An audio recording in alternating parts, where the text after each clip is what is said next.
겨울 날씨가 무색하게 대한민국 방위산업에 훈풍이 불어오고 있습니다. 심지어 이번엔 미사일인데요. 최근 루마니아는 무려 5조 5천억 원 규모의 대공 미사일 사업을 시작했습니다. 단일 무기 체계로는 보기 드물 정도로 어마어마한 규모인데요.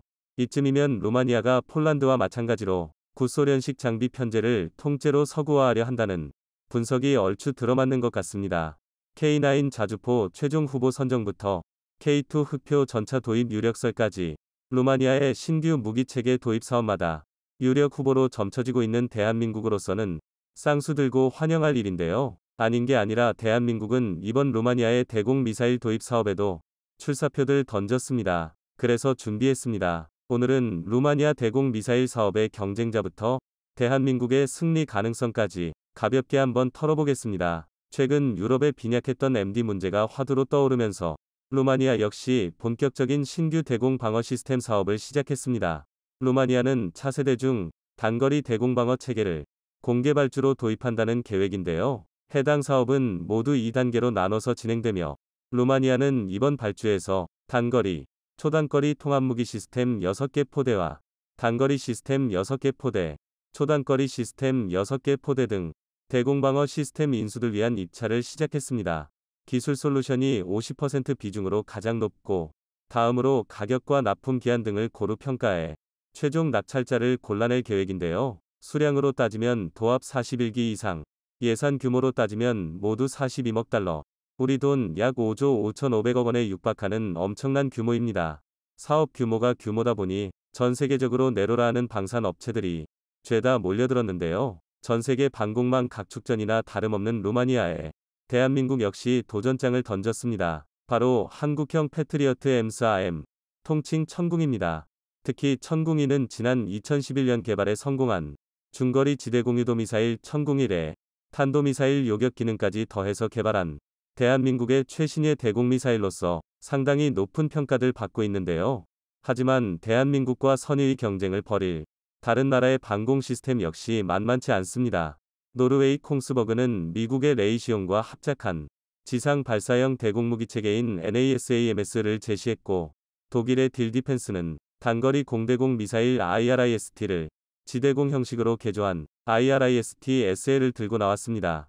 또 단거리 공대공 미사일의 명가 이스라엘 라파엘 역시 스파이더로 수주전에 뛰어들었습니다. 하나같이 쟁쟁한 경쟁자들인데요. 사실 이처럼 전 세계 방산업체들이 루마니아의 신규 방공망 도입 사업에 뛰어든 건 표면적인 사업 액수를 떠난 더 깊은 이유가 있습니다.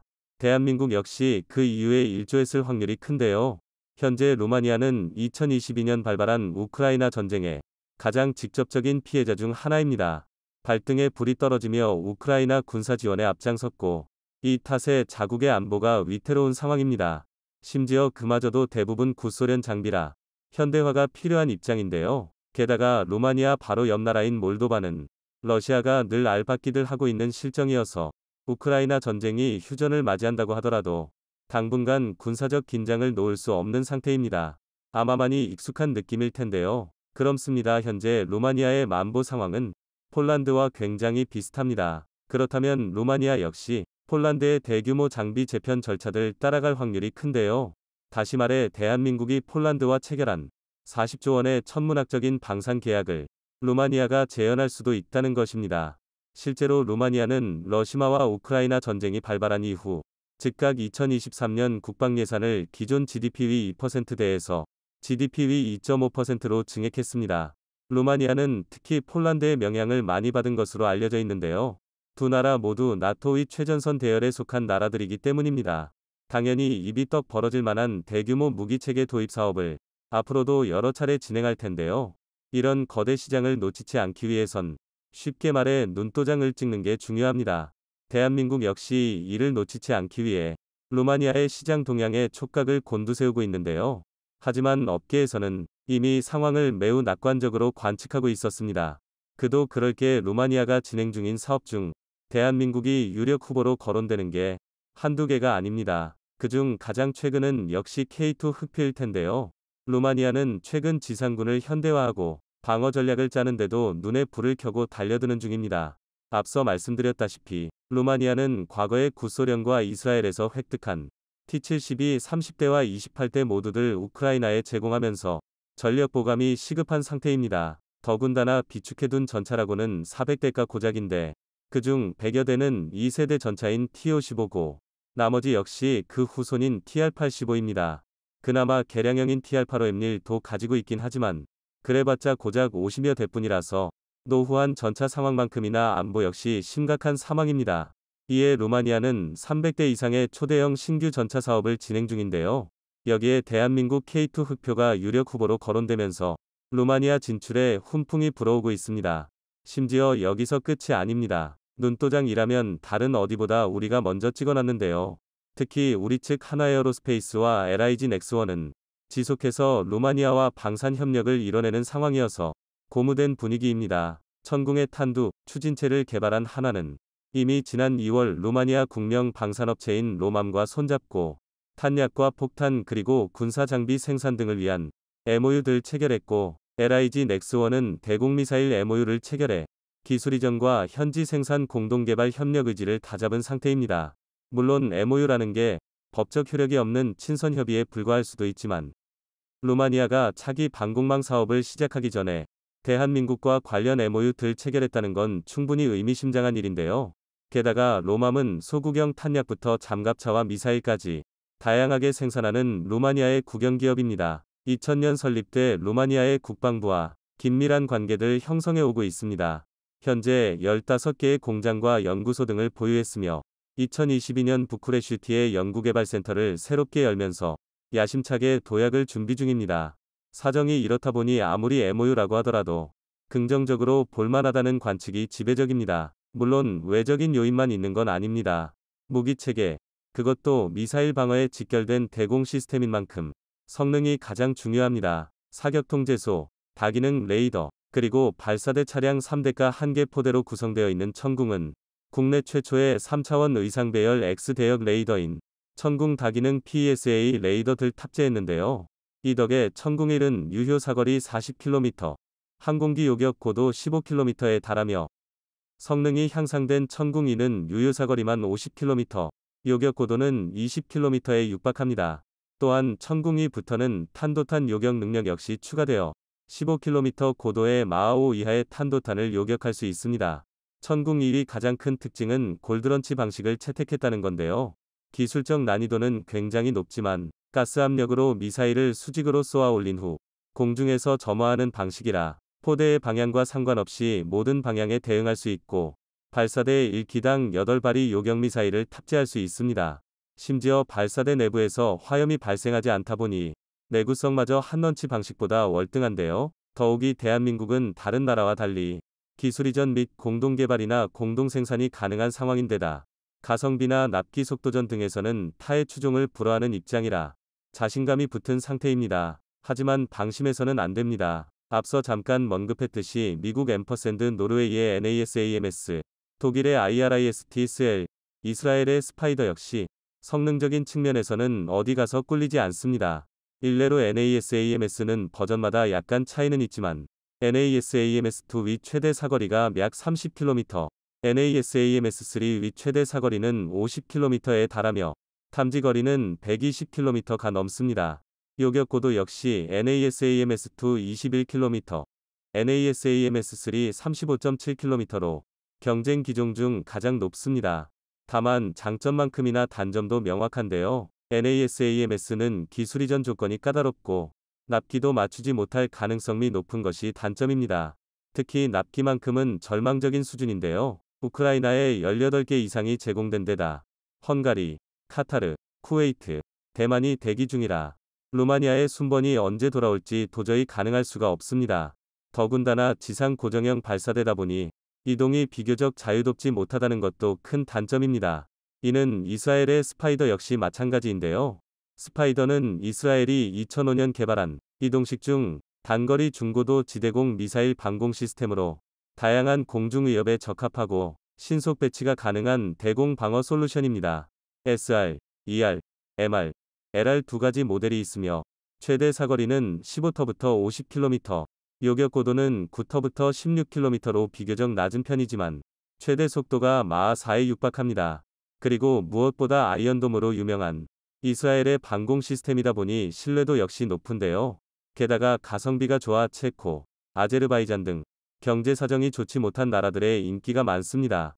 그러나 NASAMS와 마찬가지로 기술 이전에는 대단히 소극적이라는 게 걸림돌인데요. 기술 솔루션이 50%로 가장 큰 비중을 차지하는 루마니아의 요구사항에는 반면 독일은 고도, 사거리 모두 12km 이내인 단거리형 IRIS-T-SLS와 사거리 40km, 고도 20km 중거리형 IRIS-T-SLM 두 종류들 제한한 것으로 추정되는데요.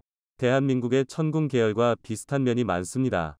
다만 문제는 가격인데요. IRIS-T-SL은 한 개 포대당 1,900억 원이 넘습니다. 당장 독일부터가 지난 6월 6개의 IRIS-T-SL 방공 시스템을 도입하는데 자그마치 9억 달러, 한화 약 1조 1,800억 원 이상을 투자해야 했습니다. 아무리 루마니아가 현재 국방비에 많은 예산을 투자하고 있다 해도 이들 감당하는 건 쉽지 않을 텐데요. 대한민국이 수주에 자신감을 드러낼 만한 이유가 분명한 셈입니다. 다만 그럼다고 해서 방심할 게 아니라 더욱 만반의 준비를 해야 할 것입니다. 실제로 현재 대한민국이 공략 중인 시장만 해도 지금까지 언급한 루마니아의 자주포, 전차, 폴란드와 캐나다, 필리핀의 잠수함, 그리고 미국의 물련기 사업 등 지금 당장 떠오르는 것만 해도 손가락이 부족할 지경입니다. 심지어 LIG 넥스원은 중남미 시장 공략을 위해 콜롬비아 방위산업전시회 민 엑스포디펜사 2023에도 참가했는데요. 하물며 중동은 이집트, 사우디아라비아, UAE 등 패권국이 모두 대한민국 무기체계 도입을 검토하고 있는 상황입니다. 그야말로 대한민국 무기체계가 전세계 방산시장의 신드롬이 되었다고 해도 과언이 아닌데요. 조사 대상의 총 수주맥 중 조사 시점 현재 미판 매분에 해당하는 금액을 수주잔고라고 하는데 현재 대한민국의 수주잔고는 100조 원을 넘긴 지 오래입니다. 불과 2년 사이에 폭발적인 성장을 거듭한 덕분인데요. 그러나 빨라도 너무 빠른 감은 지울 수 없습니다. 지금 대한민국 방산시장 곳곳에 제도적 문제점이 터져나오는 것도 인프라가 성장 속도를 따라가지 못하는 것입니다. 빠르게만 달려가면 넘어질 수밖에 없을 텐데요.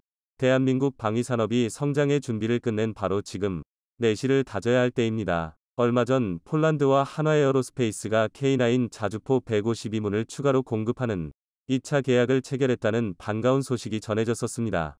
K9 자주포의 남은 계약 물량 460문 중 152문을 2027년까지 순차적으로 공급하는 계약으로 여기엔 K9 자주포를 위한 155mm 탄약과 유지 보수를 위한 종합군수지원 패키지 ILS 공급, 그리고 K9 부품의 현지 생산 협력안이 포함되어 있었습니다. 나머지 물량 역시 금융지원안이 마련되는 대로 순차적으로 진행될 것으로 예상되고 있습니다. 정권 교체로 폴란드 무기 도입에 차질이 생길 수 있다는 우려도 있었지만 이번 계약으로 한국과 폴란드의 방산 협력이 순조롭게 진행되며 유럽에 공고하게 뿌리를 내리고 있다는 걸 보여주었는데요. 하지만 이번 도입 계약이 예정했던 2차 물량보다 축소된 데다가 한국 무기 도입에 반대하는 입장을 고수하고 있기에 여전히 불안 요소가 남아있는 상황이기도 합니다. 그런데 얼마 전 폴란드 군사 전문가들 중에서도 대표적인 반한국파 야로스와프 볼스키가 K2PL 전차의 생산을 서둘러야 한다는 지금까지와 정반대되는 스탠스의 주장을 펼쳐 화제가 되고 있다고 하는데요. 지난 4일 폴란드의 저명한 군사안보 언론인이자 분석가인 야로스와프 볼스키는 자신의 SNS를 통해 비공식적인 정보에 따르면 폴란드는 K2PL 전차 180대를 추가 주문할 예정이다. 이번 주문으로 수십 대 분량의 전차는 한국에서 생산될 것이며 WZM-4와 PGZ에서 국내 생산을 준비하고 이미 상당한 투자를 진행 중이라는 소식을 전했습니다. 그러면서 K2PL이 폴란드 국내 생산을 위해 협의를 서둘러야 한다고 주장했는데요. 지금까지 한국 무기 도입을 반대하며 한국 무기의 문제점을 지적해왔었던 인물이 오히려 K2PL 생산을 서두르기 위해선 폴란드 군비청이 협상에 진지하게 임해 빠르게 협상을 마무리해야 한다고 주장하고 나선 것이죠. 갑자기 180도 바뀐 논지가 당혹스럽게 느껴지기도 하지만 야로스와프가 한국 무기 도입에만 반대했지 폴란드의 군사력 강화는 지지하는 인물이라는 걸 안다면 이해할 수 있는 발언인데요. 이번 폴란드 총선에서 54%의 득표율로 승리를 가져온 폴란드 야권연합은 이전부터 폴란드 군사력 강화 정책을 전면 재검토하겠다고 주장해 왔었습니다. 때문에 정권이 바뀌기 전에 현재 진행 중인 무기 도입을 마무리하지 않으면 K2고 에이브람스고 다 날아가 버릴 수 있다는 생각에 KEPL을 적극적으로 지지하는 입장으로 돌아선 것이죠. 그러면서 2차 무기 도입 협상이 지지부진한 이유에 대해 현대로템이 비협조적이어서가 아닌 폴란드 군비청이 일정을 계속 이상하게 잡아 난항이 발생하고 있는 거라며 오히려 한국이 성실하게 계약을 이행하고 있다고 설명하기도 했습니다. 그리고 갑작스런 태세 전환의 배경에는 최근 외부에서 들려온 소식도 영향을 미친 것 같은데요. 최근 체코에서 독일과 한국 전차에 대한 평가가 완전히 반전되며 결국 한국을 선택한 폴란드가 정답이었다는 이야기가 나오고 있습니다. 이야기는 지난해 말 체코에서 우크라이나에 T-72 전차를 지원 보낸 것에서부터 시작되었는데요. 체코는 비축해두었던 T-72 전차 62대를 우크라이나에 제공하는 대신 독일로부터 레오파르트 2 전차 지원을 약속받았었습니다. 안 그래도 노후화된 전차를 교체할 필요가 있었던 체코로선 반길만한 제안이었죠. 그리고 올해 초부터 순차적으로 레오파르트 2A4 전차를 넘겨받아 지금까지 총 14대를 인도받았고 해당 전차들의 테스트 결과가 얼마 전 공개되었는데요. 그런데 황당하게도 독일에서 받은 전차들이 모두 상태가 좋지 못해 기껏해야 훈련에서나 써먹을 수 있는 고철덩어리였다는 것이 드러나고 말았습니다. 심지어 레오파르트 2A4 14대 모두 수리가 필요한 상태였기에 올해 초부터 인도받자마자 수리하기 시작해 지난 11개월 동안 진행하고 있었다고 하는데요. 지난 11월 26일 체코의 대표적인 신문 드네스, DNES는 이 같은 사실을 보도하며 독일과의 방산협력으로 체코의 군사력이 순식간에 악화되고 말았다고 지적했습니다. 체코 군사 전문가들은 독일에서 받은 레오파르트 2A4 전차에 대해 1980년대에 생산되어 T-72와 별 차이 없는 구형 모델이라고 지적했는데요. 구형 레오파르트 2A4 전차 14대를 받아봤자 4배가 넘는 물량의 T-72 전차를 우크라이나에 공여한 대가로는 결코 균형이 맞지 않는다는 것이죠. 체코 국방부 차관 출신 군사 전문가인 밀란 미컬레키는 체코 정부의 안일한 결정으로 현재 폴란드가 공급받고 있는 한국의 K2 전차와 같은 우수한 전차를 획득할 수 있었던 협상 가능성을 놓쳐버렸다고 비판했습니다. A4 버전의 레오파르트 2 전차는 1980년대 중반에 개발된 전차로 확실히 오늘날의 전장을 위한 전차는 아닙니다. 하지만 이 선물에 동의함으로써 체코 내각 지도부는 우리가 더 나은 선택지를 찾을 수 있는 기회를 없애버렸습니다. 특히 경쟁적인 환경에서 가격을 협상할 수 있는 기회를 말이죠. 밀란 미쿨레츠키는 이전에도 독일과의 거래로 체코군이 필요로 하는 신형 전차 구매 협상의 입지가 좁아질 수 있다며 폴란드가 K2 전차를 구매 후 신속하게 인도받았던 것과 달리 독일의 EA7, EA8 모델을 구매할 시 인도까지 장기간 소요될 것으로 예상된다고 지적했었습니다. 이것이 바로 독일에서 노린 점이기도 한데요. 우크라이나 전쟁으로 폴란드에서 한국 무기를 대량으로 도입하면서 유럽 국가들은 독일이 아니라 한국이라는 선택지도 있다는 걸 깨닫게 되었습니다. 방산 분야에 게을렀던 독일과 다르게 훨씬 저렴하고 최첨단 설계가 적용되었으며 납기일까지 딱딱 맞춰주는 한국 무기와 정면에서 경쟁한다는 건 막대한 출혈을 감수해야 하는 일이었는데요. 한국의 유럽 시장 침략을 막아내기 위해 독일은 기발한 꼼수를 생각해냈습니다. 독일에서도 이제 폐기해야 할 때가 된 구형 레오파르트 2A4 모델 전차들을 미끼 삼아 체코와 같은 유럽 국가들이 우크라이나 전차 지원에 동참하게 만든 것입니다. 이를 동해 각국의 차기 전차 수주 사업에서 독일의 최신형 전차 레오파르트 2A8을 우선협 상대상자로 만들기 위한 명분을 챙김과 동시에 독일이 EU의 맹주로서 우크라이나 지원에 앞장섰다는 명예까지 얻을 수 있었죠. 체코 역시 구소련제 전차만 사용하다 상태가 좋든 나쁘든 독일제 전차를 도입하게 되면서 다음 전차 도입으로 같은 정비 체계를 가지고 있는 레오파르트 2 최신 모델을 고려할 수밖에 없게 되었고 실제로 약 80여 대의 레오파르트 2A8 전차를 도입하기 위한 계약을 진행 중이었습니다. 서방 군사 전문가들은 이러한 점 때문에 체코가 K2나 에이브람스 등 경쟁 모델을 고려할 기회를 박탈당했다고 지적하고 있는 것인데요. 또한 독일의 사기를 당한 국가는 체코뿐만이 아니었습니다. 헝가리 역시 T-72를 대체하기 위해 2018년 레오파르트 2A7 전차를 구매했었는데요. 하지만 헝가리 육군이 첫 번째 전차를 인도받은 건 계약을 체결하고 무려 5년이 지난 후인 2023년이었습니다. 헝가리는 전차 지연이 심각하게 지연된다는 소식에 2020년 울며 겨자 먹기로 12대의 중고 레오파르트 전차를 인수하기까지 했었죠. 미국의 에이브람스 전차도 3년, 한국의 K2 전차는 4개월 만에 납품했던 걸 생각한다면 독일의 납품 속도는 당장 계약을 파기해도 할 말이 없는 수준이었습니다. 객관적인 테스트 결과를 무시하고 독일을 선택한 노르웨이 역시 독일을 믿은 대가를 독특히 치르고 있는데요. 유럽에서 K2 전차의 인지도를 높여준 비교 테스트를 노르웨이에서 진행했고, 그 결과 레오파르트 EA7보다 K2 전차가 더욱 우수하다는 놀라운 결과가 공개됐었지만, 막상 테스트를 진행한 노르웨이 국방부에서는 한국 대신 독일의 손을 들어줬었습니다. 여기에는 여러 정치적, 경제적 이유가 있었지만 가장 중요한 안보 문제에서만큼은 그래서는 안 됐었죠. 독일이 약속했던 방위산업 부활에 사실상 실패하며 독일제 전차 가격이 걷잡을 수 없이 높아지며, 노르웨이는 결국 추가 옵션 물량인 18대 도입을 조기에 포기해버렸습니다. 옵션 물량은 1차 물량을 받고 성능에 만족하면 추가로 도입하기 위해 있는 계약 조항인데 이들 생산에 들어가기도 전에 포기해버린 것이죠. 게다가 독일이 멋대로 레오파르트 2 전차의 차기 개량형 모델인 A8 모델 생산에 집중할 것을 선언하며, 결국 노르웨이는 기존 예상보다 훨씬 단가가 높아진 A8을 도입하기로 계약을 변경할 수밖에 없었습니다. 이렇게 해도 너무한 갑질이 이어지면서 체코에서는 독일이 명분을 잃어버렸다는 지적이 나오고 있는데요. 아무리 공여 개념이라지만 고철이나 다름없는 상태의 전차를 넘겨주고 막대한 이권이 걸려있는 사업의 우선권을 가져가려 했던 것은 날강도 짓이라는 것이죠. 게다가 EA8 모델의 본격적인 양산은 2026년부터나 가능하며 체코군이 인도받는 건 2030년에나 가능할 것이라는 사실이 드러나며, 독일의 기만 행위에 분노한 체코 군 관계자들은 다시 한번 한국을 주목하고 있습니다. 체코는 전쟁 이전부터 전차들 세대 교체할 필요가 있었기에 한국 무기에 지대한 관심을 가져왔었습니다. 언론에서는 노르웨이에서 실시된 레오파르트 EA7과 K2 흑표 전차의 테스트 결과를 비교하며 프랑스의 르클레르, 독일의 레오파르트 2 전차보다 한국의 K2 전차가 더 우수했다고 여러 차례 보도했었으며, 체코 국방장관 역시 폴란드의 한국 무기 구매 사례들 보며 한국의 우수한 납품 사례와 현지 생산 협력에 주목했었습니다. 현재 체코의 EA8 계약이 확정된 것도 아니기에 얼마든지 K2 전차의 새로운 고객이 될 가능성이 열려 있는데요. 체코는 유럽의 전통적인 무기 제조 강국으로 폴란드에 이어 한국의 새로운 방산 파트너로 받아들일 수 있다면 한국 방산의 유럽 진출에 굳건한 교두보가 될 수 있다고 기대받고 있습니다.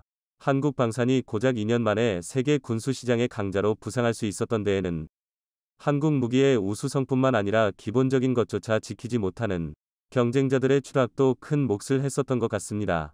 약속한 시간에 약속한 품질의 물건을 약속한 가격으로 제공한다는 가장 기본적인 것을 지키지 못해 100년의 명성을 무너뜨리고 있는 독일. 한국 방산이 앞으로도 승전보를 이어나가기 위해서는 기본이 가장 중요하다는 초심을 잃지 말아야 할 것입니다. 최근 중국 상하이에서 수상한 징후가 포착됐습니다. 상하이에 위치한 조선소 부두에 중국의 세 번째 항공모함 푸젠이 입항해 한동안 나가지 않았던 것입니다.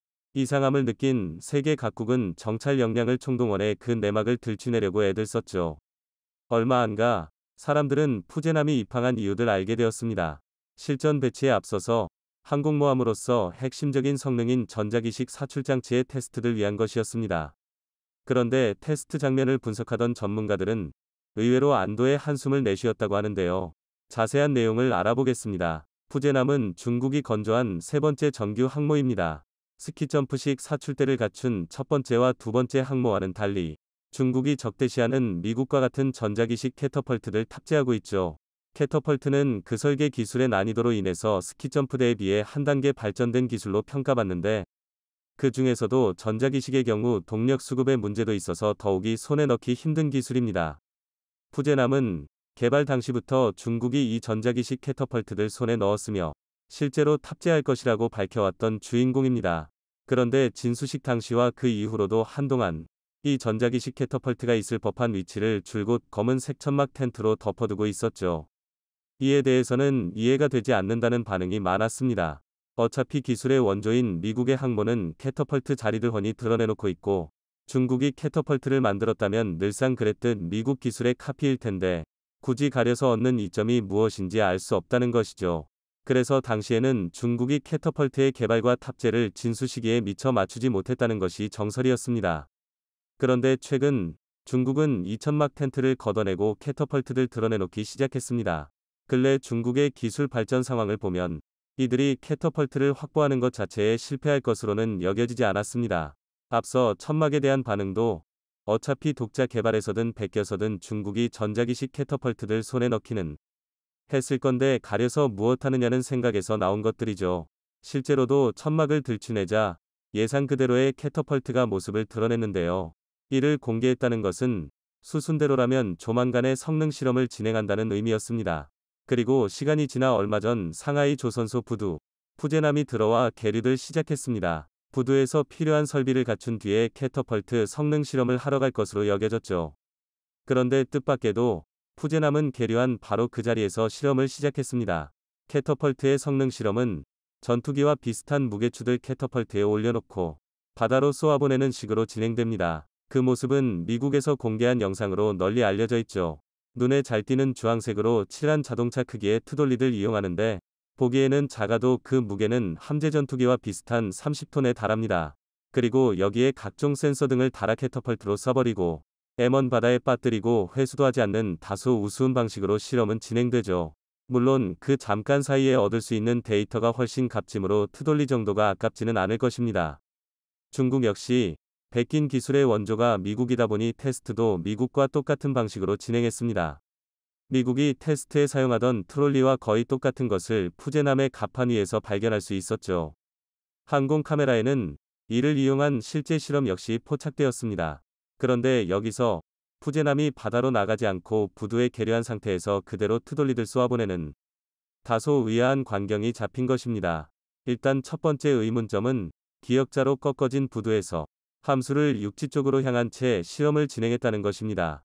그 각도라면 캐터펄트로 쏘아보내는 트롤리의 사선상 정면에 중국 부두의 건물이 있었죠. 해당 건물이 있는 물과 바다에 떠있는 푸제남 선수 사이의 거리는 딱 푸제남 전장인 300m가량이었습니다. 그리고 쏘아보낸 트롤리는 그 절반 정도인 150m 언저리에서 바다에 빠졌죠. 이게 어색하게 여겨졌던 이유는 중국이 자기네 캐터펄트의 성능을 꽤 낮게 보고 테스트를 한 것으로 보였기 때문입니다. 아무리 그래도 처음으로 만든 캐터펄트의 첫 실험인데 무슨 긴급 상황이 생길 줄 알고 건물을 사선상에 놓는 배수진을 치고 실험을 하느냐는 것인데요.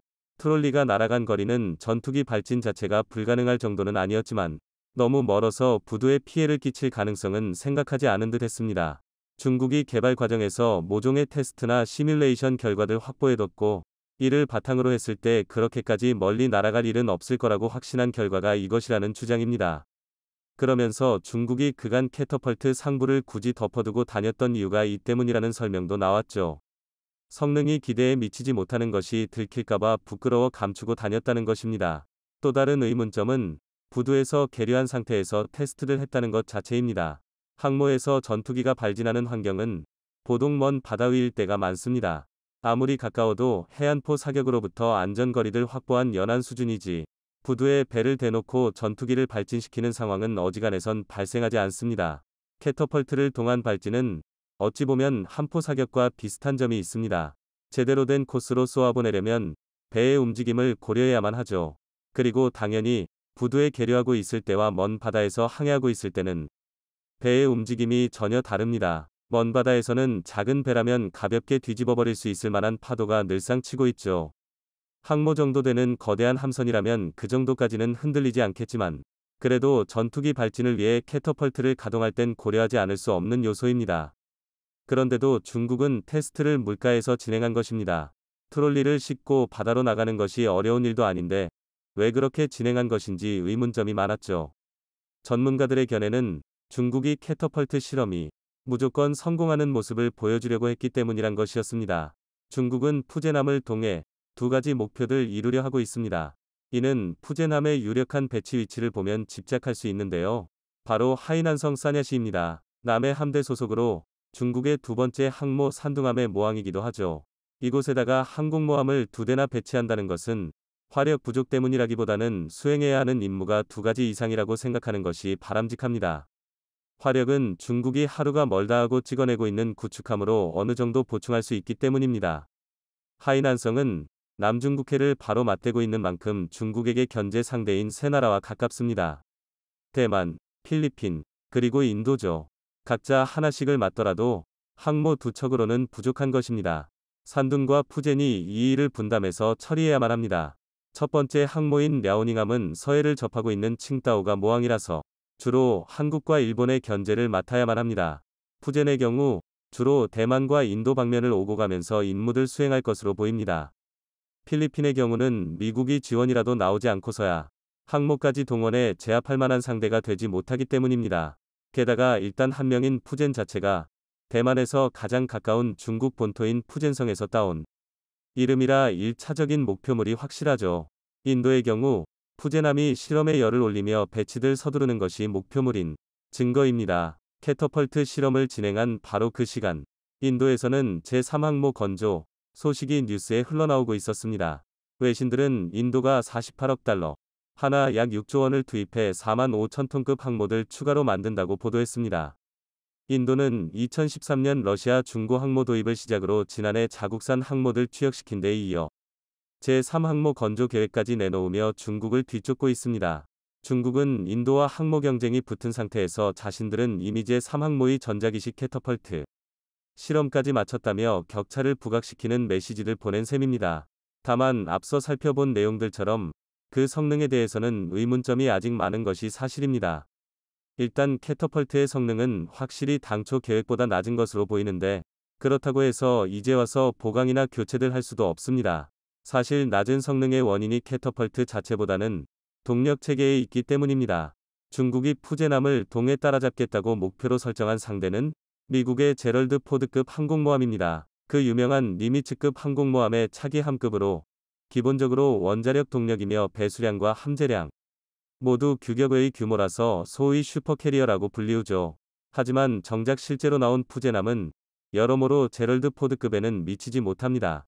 꽁꽁 감췄던 전자기식 사출장치도 4개 탑재하고 있는 제럴드 포드급에 비해 1개 모자란 3개고 함재기 숫자도 65기 이상이 실리는 제럴드 포드급과 달리 40기 수준에 불과합니다.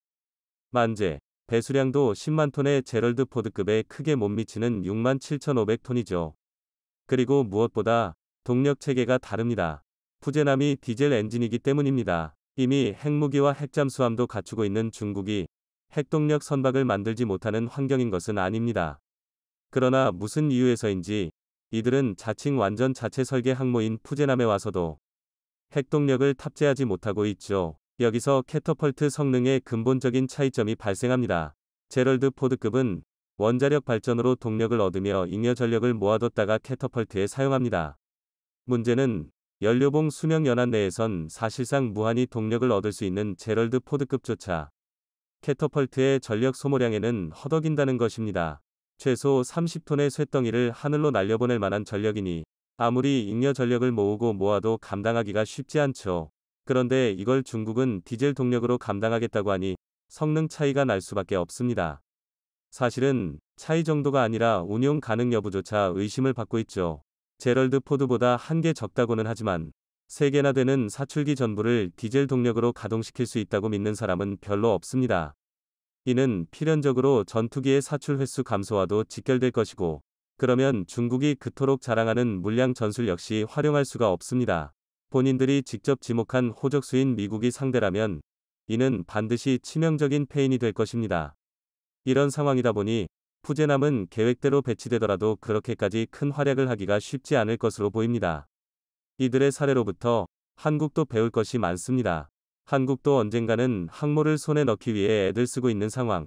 일단 동력 체계부터 어떻게든 원자력으로 해내지 못하면 중국의 사례에서 보다시피 성능적 제약이 클 수밖에 없습니다. 미래의 전장에서는 항모를 동원할 수 있느냐 없느냐로 국가의 안보가 갈리게 될지도 모릅니다. 그런 상황에서 중국처럼 건조를 서두르다가 항모의 성능이 애매해지면 만든 보람이 없을 것입니다.